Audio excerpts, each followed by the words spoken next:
Sir, মোৰ ল'ৰাৰ কিতাপ কিনিবলৈ কিছু টকা লাগিছিলে। নিশ্চয়, নিজৰ ভৱিষ্যতৰ কাৰণে নিজেও চিন্তা কৰক। প্ৰধানমন্ত্ৰী শ্ৰমযোগী মানধন যোজনাৰ সৈতে যুক্ত হৈ বৃদ্ধকালত পেঞ্চনৰ লাভ লওক। পেঞ্চন আৰু আমি? চৰকাৰে আপোনালোকৰ দৰে অসংগঠিত শ্ৰমিকৰ কাৰণে প্ৰধানমন্ত্ৰী শ্ৰমযোগী মানধন যোজনাৰ আঁচনি আৰম্ভ কৰিছে, য'ত সঞ্চয় কৰি গ'লে আপোনাৰ 60 বছৰ পাৰ হোৱাৰ পাছত নিম্নতম 3000 টকা আপোনাৰ বেংক একাউণ্টত জমা হোৱাটো নিশ্চিত।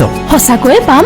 18 পৰা 40 বছৰ বয়সৰ পুৰুষ বা মহিলা যিয়ে মাহেকত 15,000 বা তাতকৈ কম উপাৰ্জন কৰে, তেখেতসকলে এই আঁচনিত যুক্ত হ'ব পাৰে। প্ৰধানমন্ত্ৰী শ্ৰমযোগী মানধন যোজনা, যাৰ শ্ৰমেই দেশৰ আধাৰ, সপোনৰ পেঞ্চন পোৱাটো তেওঁলোকৰ অধিকাৰ।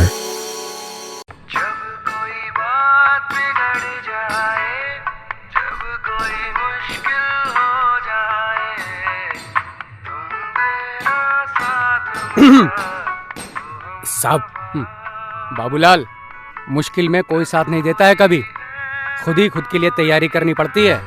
रिटायरमेंट के बाद में क्या कुछ सोचा है कभी? अरे साहब, भगवान है ना, वो सब कुछ संभाल लेगा।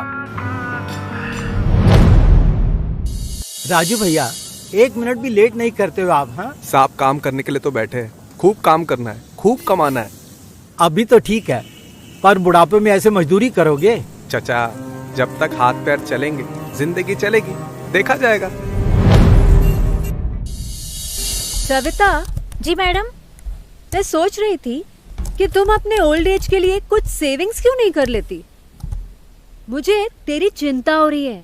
15-20 साल के बाद तुम अकेली होगी, तब? ले, अकेली क्यों? ये है ना मेरा लाल, ये बनेगा मेरे बुढ़ापे की लाठी।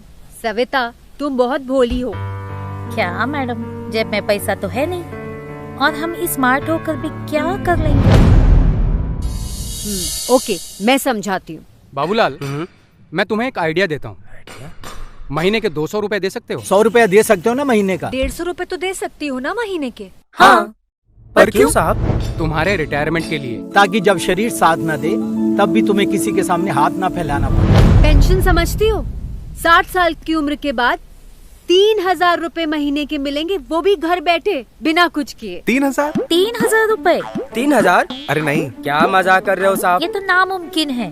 भारत सरकार ने नामुमकिन से ना हटा दिया है। अब सब मुमकिन है। पर कैसे?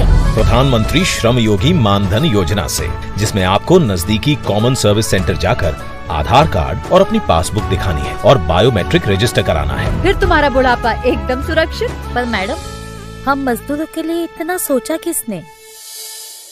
हमारे देश में अनऑर्गेनाइज्ड लेबर की संख्या करीब करीब 40-42 करोड़ है। उनके लिए प्रधानमंत्री श्रम योगी मानधन योजना उनके जीवन के उत्तरार्ध 60 वर्ष की आयु के बाद की जिंदगी के लिए बहुत बड़ा संबल होगी। बुढ़ापे में रोजमर्रा की जिंदगी गुजारने के लिए पेंशन भी मिला करेगा। जी हाँ, अब असंगठित क्षेत्र के 42 करोड़ कामगारों को मिलेगी पेंशन प्रधानमंत्री श्रम योगी मानधन योजना से। रैग पिकर्स, सफाई कर्मचारी, सुरक्षा गार्ड, स्ट्रीट वेंडर, सब्जी वाले, घर पर काम करने वाले, लघु किसान, चाय की टपरी वाले, कुम्हार, नाई समेत इसी तरह के अन्य रोजगार से जुड़े हुए और मासिक 15,000 या उससे कम आय वाले असंगठित क्षेत्र के सभी कामगारों को मिलेगा लाभ। 18 वर्ष से 40 वर्ष के कामगारों को उम्र के अनुसार प्रति माह जमा कराने हैं सिर्फ 55 से 200 रुपए, जिसमें आपके जितने ही पैसे जोड़ेगी सरकार, और उन्हें 60 वर्ष की उम्र के बाद मिलेगी प्रति माह न्यूनतम 3000 रुपए की पेंशन। अब यकीन हो रहा है, हम मजदूरों को भी पेंशन मिलना अब मुमकिन है। नामुमकिन अब मुमकिन है। प्रधानमंत्री श्रम योगी मानधन योजना, जिनकी मेहनत देश का आधार, उनकी पेंशन का सपना साकार।